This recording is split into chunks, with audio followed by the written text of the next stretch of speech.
Black girl, detained at the gate by racist cop not knowing. Her father is the US ambassador. They say the world can change in the blink of an eye. And for 19-year-old Kay Lake, that blink came at the worst possible time, right at the airport gate when she was moments away from reuniting with her father. What should have been a straightforward trip home turned into a nightmare the instant a prejudiced officer singled her out, ignoring her explanations and dismissing her polite requests. Little did he know she wasn't just any young black woman. Her father was the newly appointed US ambassador. But Kay was never one to flaunt her connections. She believed justice should be served on principle, not power. Kay, Lake stared out the window of the small commuter plane as it taxied to the gate at John F. Kennedy International Airport in New York City. Her reflection wavered in the glass, chestnut-brown skin, soft curls, framing a determined face that still held traces of teenage uncertainty. She was 19, but life had forced her to grow up quickly. A long flight from London to New York had left her both exhausted and excited. She clutched her carry-on bag, where she kept her passport phone and a few precious mementos of her journey. The last few months in London had been exhilarating, an opportunity to explore the city, while her father served as the newly appointed US ambassador to the United Kingdom. Though Kay was proud of his role, she never liked to mention it. In her mind, her accomplishments needed to stand on their own. And so she'd opted for a bit of independence, studying art history abroad and traveling through Europe on her own. Now she was returning to the States for her summer break. She had texted her father about her flight, but they had both been swamped, he with diplomatic obligations, she with final exams. Despite their busy schedules, there was always love between them. As the aircraft docked at Terminal 4, one of the busiest at JFK, she inhaled deeply, bracing herself. This was home turf, yet it still felt foreign. America thrived on hustle, the swirl of cultures and chaos. London, though equally hectic, seemed more cohesive in some intangible way. Kay stepped off the plane into the corridor of glass windows and fluorescent lights. The typical mixture of voices in multiple languages, rolling suitcases and airport announcements, felt both comforting and disorienting. She navigated toward immigration fully prepared for the standard processes. She had no reason to expect trouble, but a small voice in her head cautioned that not everyone was as open-minded as they claimed. Perhaps it was an inner guard she'd developed after too many microaggressions disguised as casual remarks about her skin color or hair texture. Once she cleared the standard immigration check without issue, Kay made her way to the baggage carousel.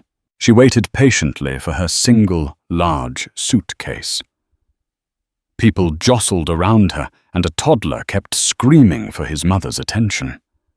Kay tried to stay calm, ignoring the minor chaos that always came with traveling. By the time she located her bag, she felt the relief of being nearly done. Just a few more steps out of baggage claim, and she would be on her way to hail a taxi. She retrieved her suitcase and headed toward the final customs checkpoint. "Welcome to the United States." A sign read, "An American flag," draped proudly across it. Then in a flash, everything changed. A uniformed officer stood at the perimeter where travelers transitioned from baggage claim to the main arrivals area. He found his gaze lingering on her, and she couldn't ignore the icy feeling creeping up her spine. He was tall, mid-50s, with a trim mustache and narrow grey eyes that scanned the crowd. Although there were hundreds of passengers streaming by, he seemed fixated on her. Kay tried to remain calm. At first she thought perhaps she reminded him of someone he knew, or that he was simply doing his job, scanning each face. She even forced a tight smile, hoping to dissolve any tension, but his stare hardened. Without warning, he stepped forward, holding up a hand to stop her. "Excuse me, miss," he said, voice booming over the chatter of the crowd. "I need to see your travel documents." Kay blinked, confused but compliant. She reached into her shoulder bag to retrieve her passport and the student visa papers she had used in London. "Is there a problem, officer?" she asked politely, reading the name tag pinned to his crisp uniform Bradley. He flipped open her passport, studying the details. "Where are you coming from?" He spoke in a clipped tone, as though a veneer of politeness could hide the suspicion in his eyes. "London," Kay answered. "I'm a student there. Well, I was for the semester."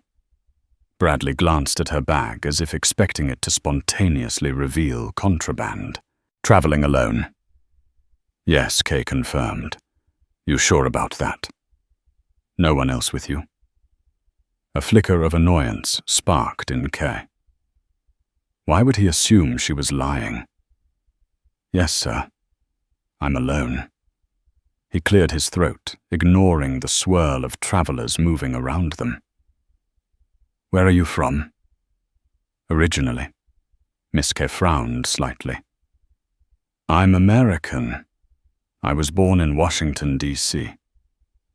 D.C.? Huh." He eyed the small diplomatic insignia pinned on her bag. It was a subtle emblem Kay had thought was decorative. She'd found it on her father's desk, not realizing it might stand out to certain people. "You got family in government?" She hesitated, not wanting to reveal too much. She'd always felt uneasy dropping the ambassador connection.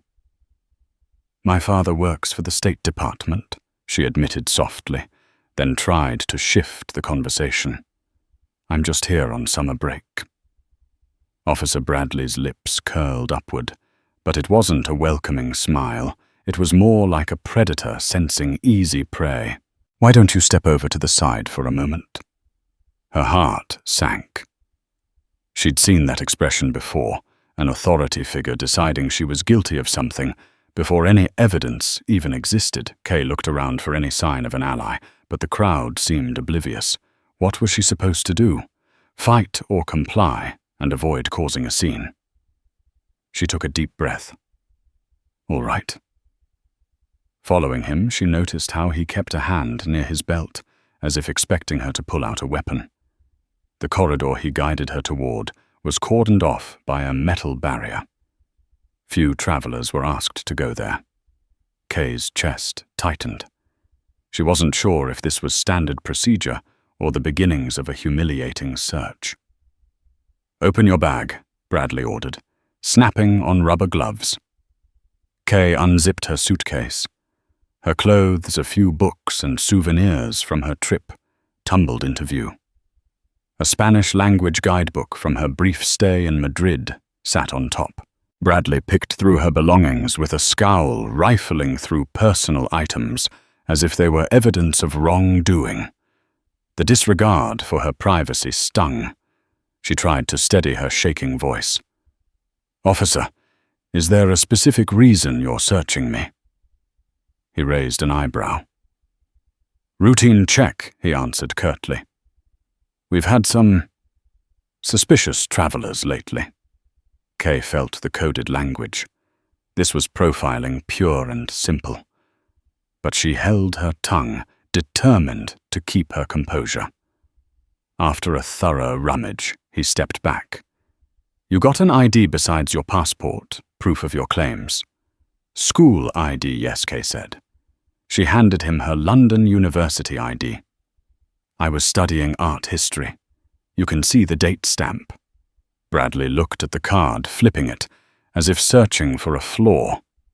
Then with a grunt he returned it. "Wait here."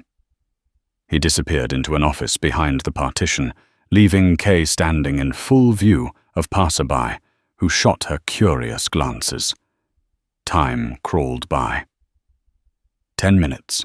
15 minutes. Each second that passed felt heavier, as if the weight of the situation were pressing down on her chest. She fought the urge to pull out her phone. She didn't want to be accused of suspicious activity or disobedience.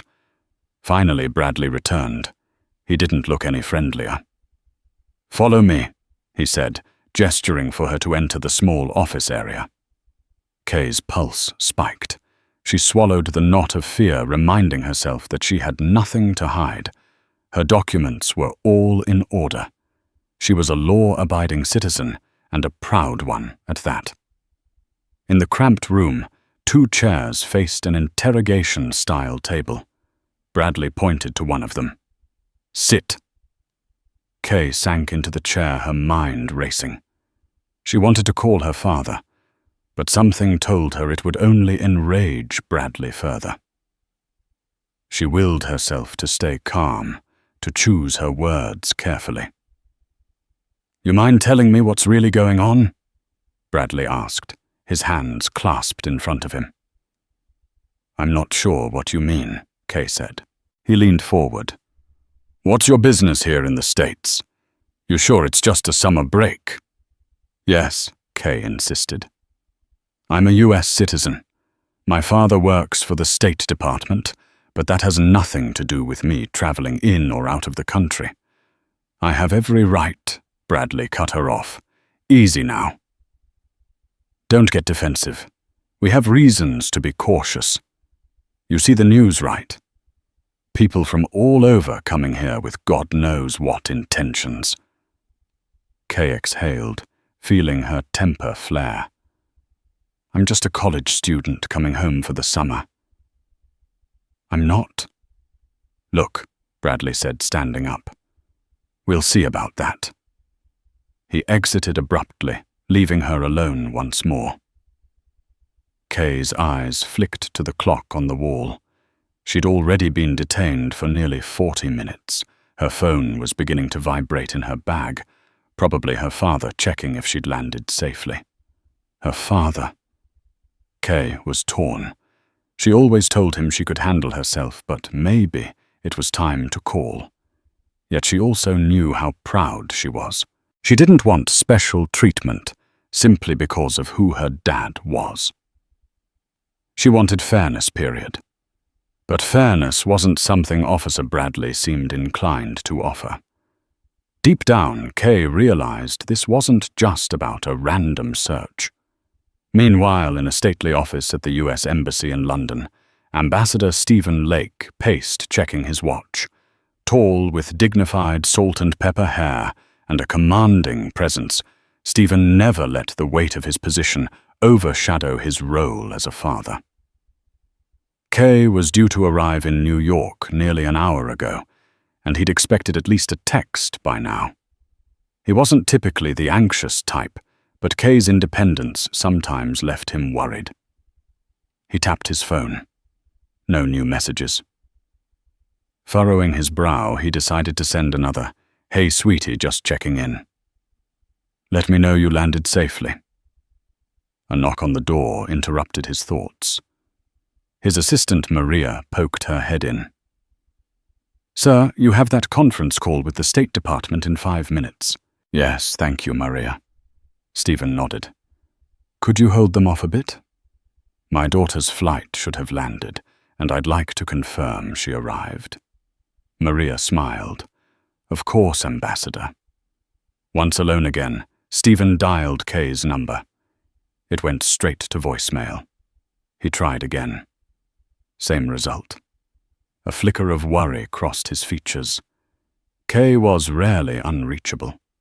He wondered if she might be stuck in a slow-moving line at customs. The memory of small comments Kay had made over the years about random suspicious stares, extra searches, or subtle harassment gnawed at him. As a black woman in a predominantly white environment, be it Europe or the United States, Kay had told him about these experiences. But she rarely let them define her. She was proud, intelligent, determined to stand on her own. Still, Stephen's paternal instincts kicked in. Perhaps it was nothing, just a phone battery dying or a glitch. But he decided that if he couldn't reach her in another 20 minutes, he'd start making calls. He had contacts at JFK. Maybe he'd call the head of airport security or someone at the Department of Homeland Security to do a discreet check. He didn't want to misuse his position. But Kay's safety mattered above all else. Back at JFK, Kay was now facing a new person in the office. Officer Bradley had been joined by another official, a younger woman with a crisp uniform, identified by her badge as Officer Jenkins.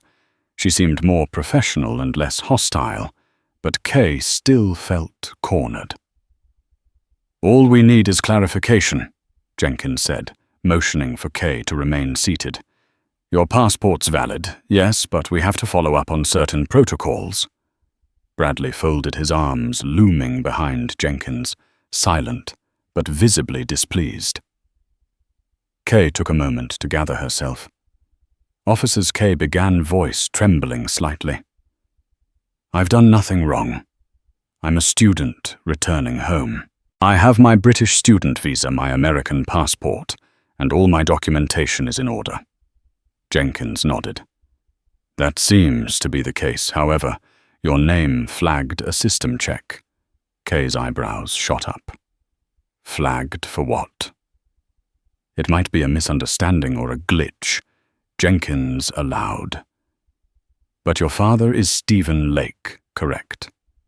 The US ambassador to the UK." Kay's heart sank. She hadn't wanted to mention that. "Yes, but that has nothing to do with..." Bradley's laugh was derisive. "So you're claiming that your father is an ambassador? Some big shot?" "Right." Kay's frustration flared. "I'm not claiming. It's a fact. Look it up. Stephen Lake was appointed earlier this year. This is all public information." Jenkins shot Bradley a look, as if to signal he should keep his comments in check. "We're verifying everything, Miss Lake. If that's true, it should be straightforward." Kay inhaled, her shoulders tense. She realized that the system flag could be for a variety of reasons. Sometimes family members of diplomats were subject to extra scrutiny, an odd bureaucratic quirk meant to track potential threats or, ironically, defection.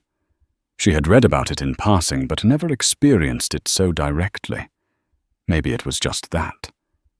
But something in Bradley's tone told her there was more to it. Bradley tapped his foot impatiently. "If you're so high and mighty, how come you're traveling alone, carrying a bag full of tourist junk? Doesn't look very ambassadorial." Kay gritted her teeth. "I'm not an ambassador. I'm a student. I like to travel independently." Bradley let out a harsh chuckle. "Independent, huh?" Jenkins intervened. "All right, calm down. Ms. Lake, we just need to confirm with the State Department that you are who you say you are. Unfortunately, it's taking some time to get a direct line." Kay almost sighed in relief. "Fine. I'll wait for them to confirm. I just want to get out of here." Behind Jenkins's carefully neutral expression, K sensed a flicker of sympathy. The woman seemed to understand Kay's predicament, but was bound by protocol and overshadowed by Bradley's presence. "Let me go see if we have any updates," Jenkins said, stepping out of the office. Bradley moved closer, and Kay tried not to shrink back. "You know, if you people would just cooperate from the start," he said in a low tone, "these things go a lot smoother." Kay felt her temper spike. "You people, I've cooperated fully. You searched my bag, my documents. You've had me waiting here for nearly an hour." He smirked. "Maybe next time you'll think twice before." "Before what?" Kay asked, voice shaking. "Before being a college student. Before being black." Bradley's face contorted. "Don't play that card with me," he snarled. Kay's heart pounded in her chest. She held his gaze, refusing to back down. "It's not a card. It's my reality." For a moment, Anger hung thick in the air. Kay was certain that if Jenkins hadn't re-entered the room just then, Bradley might have escalated further. Instead, he took a step back, regaining his composure in front of his colleague. Ms. Lake Jenkins began a bit breathless. "We've reached someone at the State Department. They're verifying your father's details. We should have confirmation shortly." Kay exhaled a breath she hadn't realized she'd been holding. "Thank you." "We appreciate your patience," Jenkins said, glancing pointedly at Bradley, as if urging him to remain professional. "Once we have confirmation, you'll be free to go." Kay nodded, though a swirl of emotions churned inside her. Relief that this nightmare might soon end, mixed with anger at how she'd been treated, all underlined by a persistent knot of fear that it wasn't over yet. Experience had taught her that even when you follow the rules, the situation can turn on a dime if someone with authority decides to twist the narrative. With one last penetrating glare at Kay, Bradley folded his arms and leaned against the wall, his scowl unwavering. It was as if he couldn't bear the possibility that he might have been in the wrong. Kay wished more than anything that it was all a bad dream. But she was wide awake, and the only way out was through. Back in London, Ambassador Lake concluded his conference call, a strained line between his brows. No message from Kano Call. Something was off. By now, she would have at least texted to say she had arrived safely. He decided to exercise caution, but the father in him outweighed the diplomat. He picked up the phone and dialed an old friend, Mark Ellis, who currently managed a key security department at JFK. Mark Stephen said, trying to keep his voice calm. "It's Stephen Lake. Sorry to bother you, but my daughter flew into JFK about an hour or so ago, and I haven't heard from her. Could you possibly check if there's been any hold-up?" There was a momentary silence. Mark responded, "Of course, Stephen. I'll make some discreet inquiries and get back to you as soon as I can." Stephen thanked him and hung up. He paced the length of his office, the polished wood floors creaking under his measured steps. This was exactly the kind of scenario Kay hated her father, using his connections to solve a problem she felt she should handle on her own. But Stephen also knew the world could be less than fair, especially toward young women of color, and Kay's safety mattered more than any principle of self-reliance. 15 minutes later, Mark called back. Stephen answered on the first ring. "Stephen, I'm hearing that Kay might be in a secondary screening area," Mark said carefully. "Diplomatic. I'm not certain why. Possibly just a random security check. Let me see if I can expedite her release." Stephen clenched the phone. "Thank you, Mark." "Please do. She's an American citizen. She shouldn't be detained unnecessarily. I'll do what I can. I'll call you back." As the call ended, Stephen felt a surge of relief tinged with anger. Kay was indeed being held for reasons unknown. He trusted Mark to unravel the situation. But if Kay was suffering any harassment, there would be consequences. In the back of his mind, Stephen recalled Kay's words. "I don't want to always rely on you, Dad. I want to stand on my own 2 feet." But fatherly instincts and official responsibilities collided in his heart. Kay was not alone. She had him, and he would move heaven and earth to protect her. In the cramped office at JFK, Kay still waited. Officer Jenkins had stepped out again to check on the State Department verification. Bradley remained staring her down from across the room.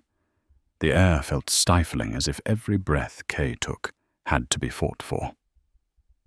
Her phone, confiscated earlier, rested on the table next to Bradley. He occasionally glanced at it, as though he expected it to ring at any moment. Kay ached to see if her father had called or texted.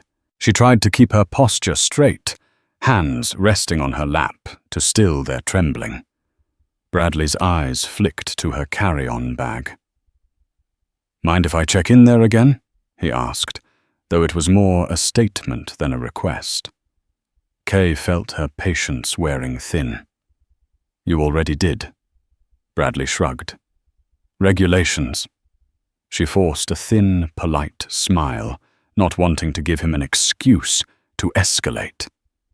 He rummaged through the contents Kay's wallet, a small makeup pouch, a notebook filled with sketches from various art galleries she'd visited, and a few letters from her British classmates. As he pulled out the letters, Kay felt a surge of indignation. Those were personal, filled with jokes and memories. She had nothing to hide, but the invasion of privacy burned. He leafed through them, squinting as though the letters might hold subversive messages. Finding nothing, he tossed them aside. Kay bit her tongue, forcing herself not to snap. She could practically feel the racism thrumming in the room, an unspoken assumption that she was an imposter, a criminal or something worse. The same prejudice that had followed her in subtle ways through her life, now wearing the intimidating garb of a man with a badge and a gun.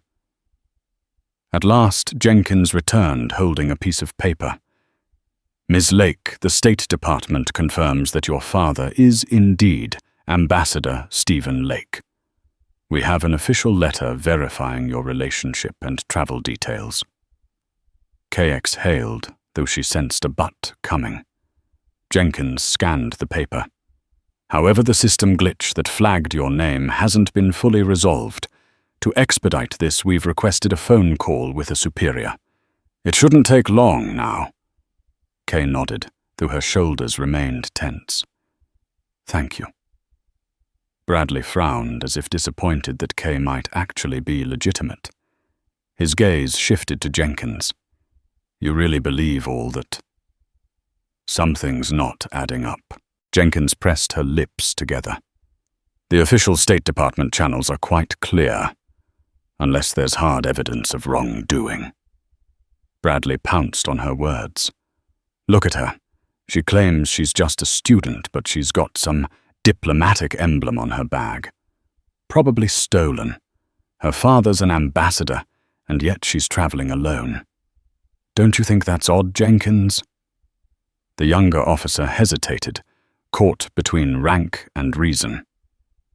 "I think it's not our place to speculate if the documentation checks out."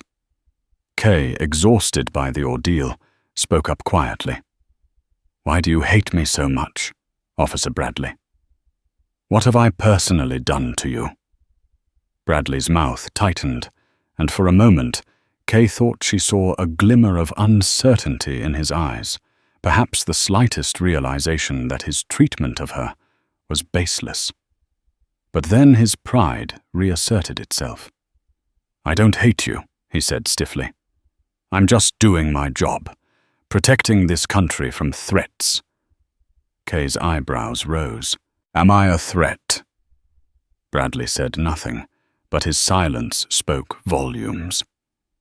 Before the tension could thicken further, Jenkins' radio crackled. A voice on the other end indicated that their superior, a certain Captain Wilson, was on the line. Jenkins grabbed the handset, nodded to Kay. "We'll get this settled now." As Jenkins left to take the call, Kay felt a small wave of hope. This could be over soon, and she could walk out of the airport as a free citizen, like she had every right to. Then a chilling thought. What if Bradley used some fabricated reason to keep her here, out of spite? Almost on cue, Bradley stepped toward the door, then paused. "Don't try to leave," he warned her. "I'll be right back." Kay watched him exit, her eyes burning with fatigue and the sting of tears she refused to let fall. She felt an odd mixture of anger, heartbreak, and resilience. If she caved now, if she cried or begged for mercy, she'd be letting him define her. She refused. She was Kelake, strong, smart, resourceful. Her father raised her to stand tall, to articulate her truth. Minutes crawled by. Finally, the door opened and Jenkins returned, followed by Bradley. Jenkins looked marginally relieved. "Ms. Lake, we've been instructed by Captain Wilson to release you immediately. Your documents are in order. We apologize for the delay." Kay sighed. "So can I leave now?" Jenkins offered a tight smile. "Yes." She handed Kay her phone. "You're free to go." Once again, apologies for the inconvenience. Kay accepted her phone and started collecting her belongings. She stood nearly collapsing with emotional exhaustion. Before she moved to the door, she glanced at Bradley. He was silent, arms folded tight across his chest, his expression hovering between anger and resentment. She felt a fleeting urge to say something scathing, but decided he wasn't worth it. She quietly walked past him. In the hallway, Kay's phone buzzed in her hand. It was a text from her father. "Where are you?" "Are you okay?" She typed a quick reply. Her heart pounding as she emerged into the main arrivals area. A swirl of relief mingled with the humiliation of the past hour. The bright lights and bustling travelers felt surreal after the claustrophobia of the interrogation room. She had made it through. But she had no idea that her ordeal was not entirely over. For Kay, this humiliating experience would spur repercussions far beyond the airport's walls and deliver a karmic blow to those who believed themselves untouchable behind a badge. Kay sank onto a bench near an airport cafe, needing a moment to steady herself. She reread her father's texts. She fired off a quick explanation, detained by an officer. "Just got out. I'm at Terminal 4 arrivals. I'm okay." Her phone immediately rang. She answered, hearing her father's familiar, calming baritone. "Kay, thank God. Are you hurt?" "No," she said, her voice wavering. "But it was horrible, Dad. They searched my things. They treated me like a criminal." She heard the anger simmer in her father's tone. "I'm so sorry. I've already spoken to Mark Ellis at JFK. He told me you were in secondary screening. I'm waiting for a formal explanation. I'm also coming to the US next week, and rest assured I'll be addressing this." Kay sniffed, blinking back tears. "I just want to leave this place." "Go home," he said gently. "Take a taxi or rideshare. We can talk once you settle in.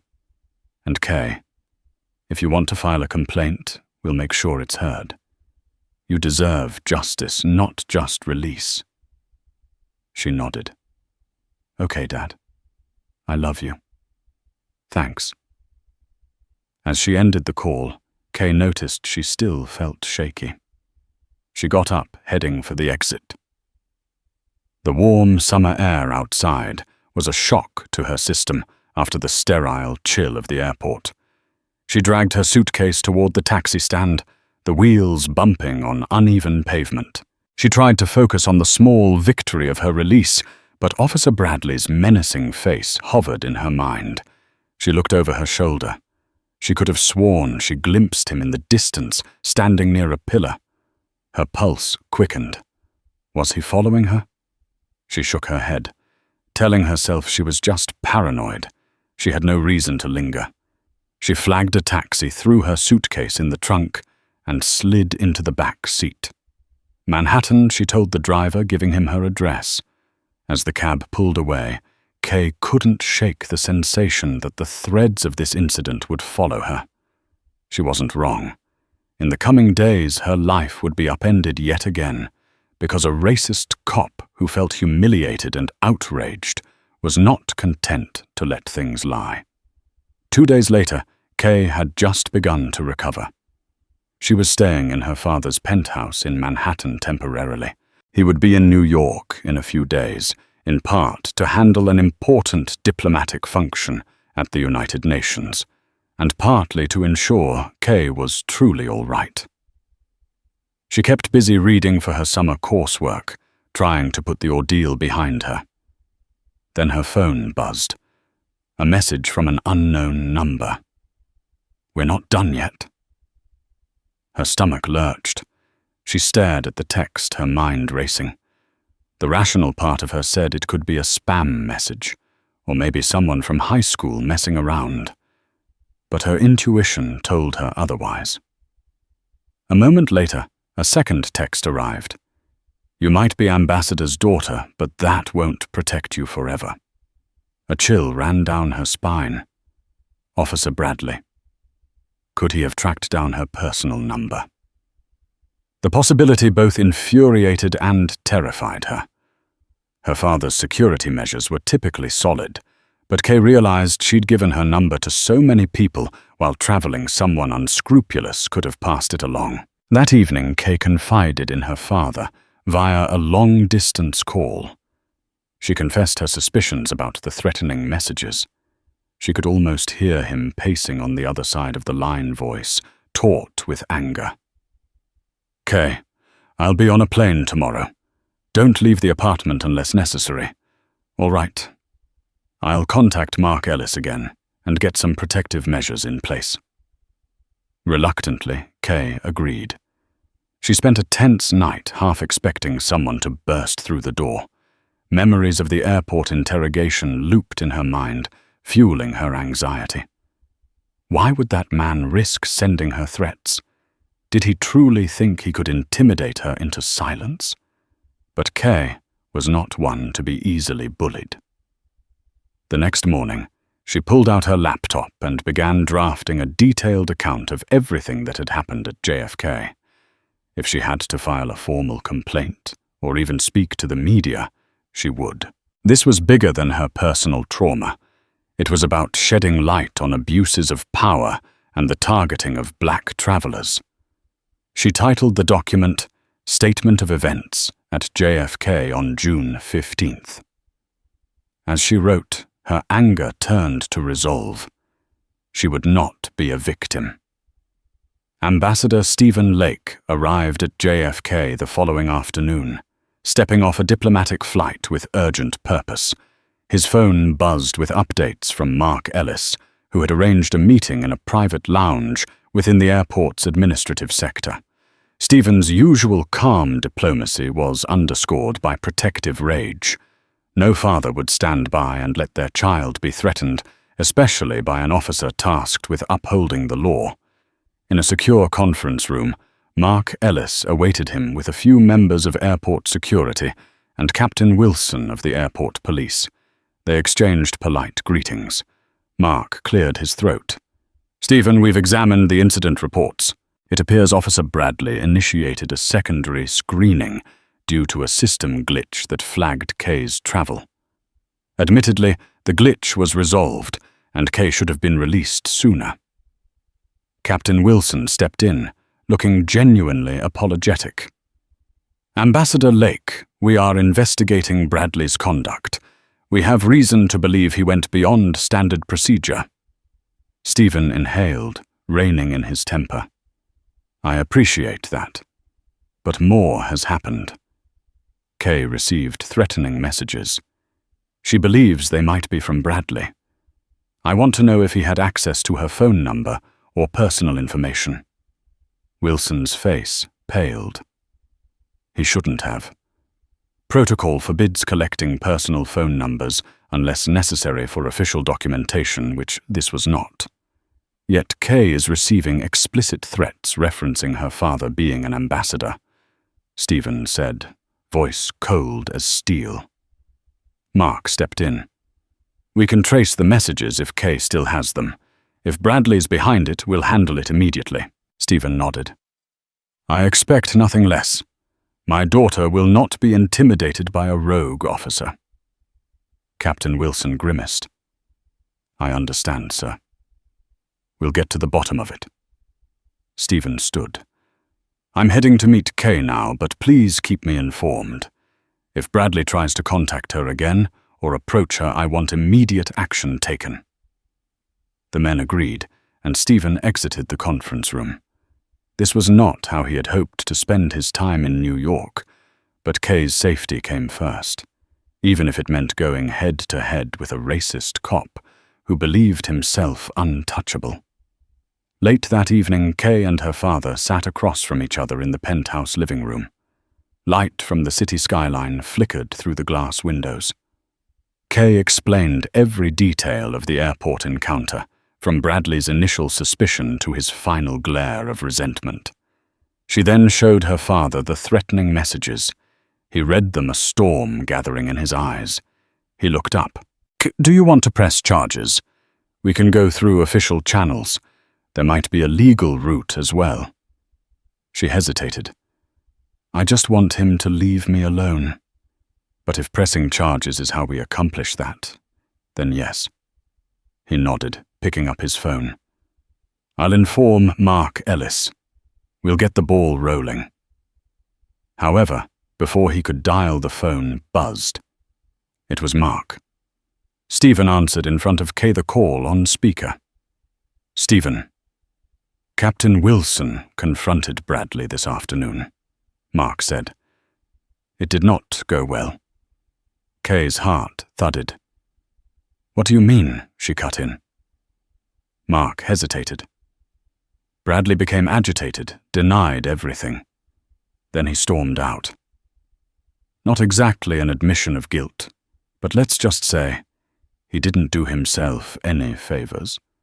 "Has he been suspended?" Stephen asked.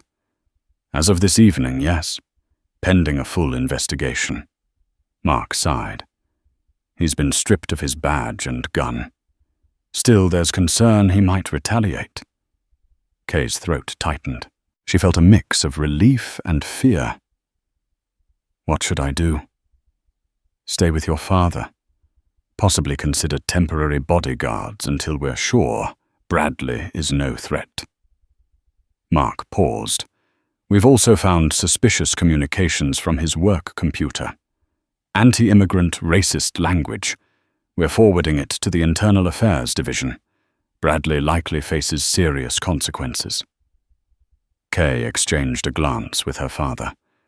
The evidence was damning, but it also validated her experience. "Thank you, Mark," she said quietly. They ended the call. Stephen placed a reassuring hand on Kay's shoulder. "We'll ensure justice is served, Kay. He can't terrorize people like this any longer." Even as Kay nodded, relief flooding in, she felt a haunting sense that the saga wasn't truly over. People like Bradley didn't just back down gracefully. But if he tried anything else, Kay had no doubt her father, alongside the law, would be there to stop him. A week passed. Kay tried to resume a normal life. She strolled around Manhattan, visited her favorite bookstore, caught up with old friends. Yet the fear of a sudden confrontation lurked in her mind. Every unfamiliar face or stray look made her heart jump. But it seemed that with Bradley's suspension, the direct harassment had ceased.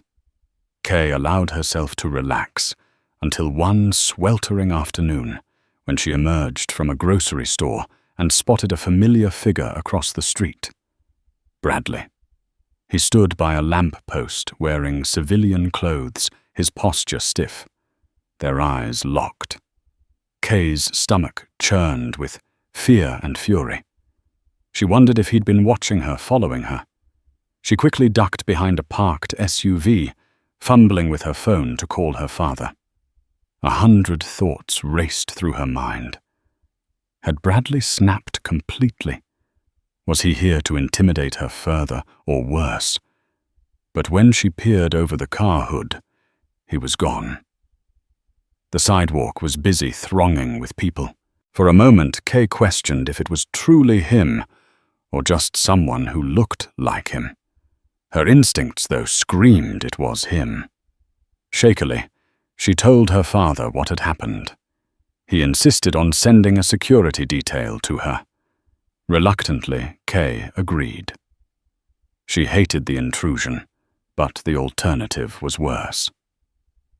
2 plainclothes security officers arrived at the penthouse later that day, introducing themselves as Davis and Carter. They were calm and professional, making Kay feel safer. Days slid by without incident, and Kay tried to focus on finishing her official statement for the inquiry into Bradley's misconduct. She was on the cusp of some closure when an unexpected call came from the district attorney's office. They were exploring charges against Bradley: harassment, abuse of power. Kay was invited to make a formal statement to help build the case. So Kay found herself in a downtown office building, wearing a simple blouse and slacks, sitting across from an assistant district attorney named Ms. Ramirez. The woman questioned her gently about every detail of the airport detention and subsequent threatening texts. Kay recounted it all, feeling her composure waver once or twice. But she persevered, determined to see this through. When Ms. Ramirez finished typing, she smiled with encouragement. "Thank you, Ms. Lake. Your testimony is crucial in holding Bradley accountable." Kay nodded. "I just want to make sure no one else suffers what I did." Ms. Ramirez's eyes hardened with conviction. "We'll do our best." A month later, Kay's life had nearly returned to normal. She was prepping for her next semester, meeting friends in the city, and her father had resumed his full diplomatic schedule. The storm seemed to have passed, though Kay still occasionally glanced over her shoulder, half expecting to see Bradley lurking. Then on a sunny morning, Kay was sitting in her living room when her phone pinged with an alert. She opened a news app to find a breaking headline: "Former JFK officer arrested after violent incident outside local bar." Her mouth went dry as she read. The article detailed how a disgruntled ex-officer identified as Bradley had allegedly gotten into a fight with 2 men outside a bar. Police found an unregistered firearm in his car. He was arrested on the spot and now faced multiple charges, including carrying an illegal weapon assault and resisting arrest. A part of Kay was relieved. It meant he was behind bars, no longer free to stalk her. Another part of her felt the weight of tragedy. Bradley was a racist, angry man, consumed by hatred that ultimately destroyed his life. She didn't pity him exactly, but she recognized the profound brokenness in someone who chose that path. The phone rang. It was her father. He'd just seen the news as well. "Looks like that's the end of Bradley's rampage," Stephen said, sighing. "I'm sorry you went through all of this, but at least we know he can't hurt anyone else." Kay nodded. "Hard karma," she murmured, remembering the fear and fury she'd felt. He did this to himself. Stephen was silent for a beat, then spoke gently. "You've grown even stronger through this, Kay. I'm so proud of you." Emotions swelled in her chest. The relief that it was truly over, the sadness that such hatred existed in the first place, and the gratitude that her father stood by her side. "Thanks, Dad." In the weeks that followed, continued to cooperate with the DA's office. They assured her that additional charges for harassment and misconduct might be added to Bradley's docket, pending the outcome of her complaint. Found a measure of closure, knowing that the law was catching up with him. Indeed, the cycle of karma had turned. He had lost his career, his reputation, and now faced a prison sentence. Summer heat gradually gave way to the cooler breezes of early autumn. Kay, prepared to return to university, this time transferring to a college in New York so she could be closer to family. She and her father had discussed the possibility of her resuming studies abroad. But after what she'd been through, she felt she needed time to heal without the extra layer of international travel. One afternoon, Kay, Stephen, and Maria, his assistant, sat in a cafe not far from the United Nations building.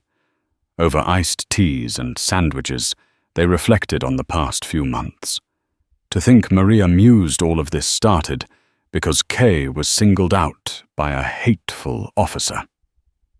Stephen nodded solemnly. It's a stark reminder that racial profiling is very real even for the family of diplomats. We have a lot of work to do as a country. Kay sipped her iced tea. I used to think showing my ID was enough, that if I followed the law, everything would be fine. But the law is only as good as the people enforcing it. Maria reached for Kay's hand, giving it a squeeze. And how do you feel now? Kay paused. Tired, but also determined. People like Bradley can't be allowed to scare others into silence.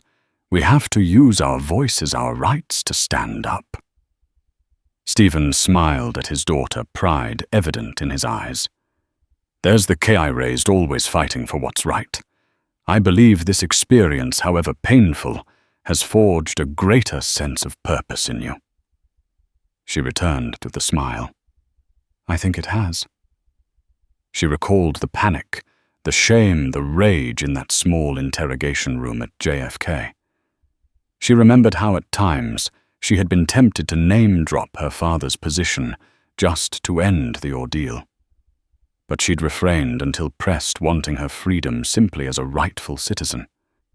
In the end, ironically, it was the system itself, once properly engaged, that proved Bradley's wrongdoing.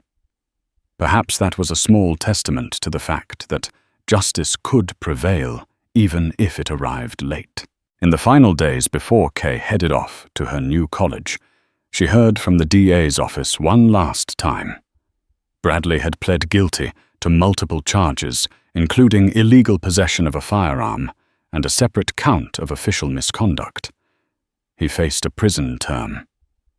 Kay felt relief, a sense of finality. This chapter, for now, was closed. Yet Kay knew that the fight against prejudice and abuses of power continued in countless other lives. She silently vowed to remain vigilant. If she could stand up and protect others from a similar fate, she would. Her father, the US ambassador, had offered all his diplomatic might to defend her, but Kay believed in a world where every traveler, regardless of skin color or background, would be treated with dignity and respect. That was her dream, and she would keep striving for it, one day at a time. Thank you for watching this dramatic story of one young woman's fight against bigotry and injustice. Lake's journey reminds us that no position of power or lack thereof should ever determine how we're treated at the borders, on the streets, or in any public place.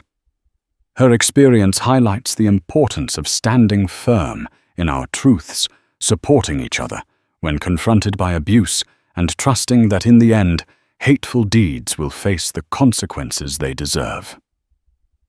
If you found Kay's story inspiring or eye-opening, please like this video and share it with your friends so more people can learn from her experience.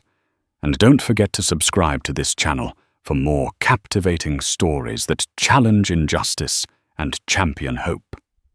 By joining us, you become part of a community dedicated to truth, equality, and courageous storytelling. Together, let's keep shining a light on these critical issues.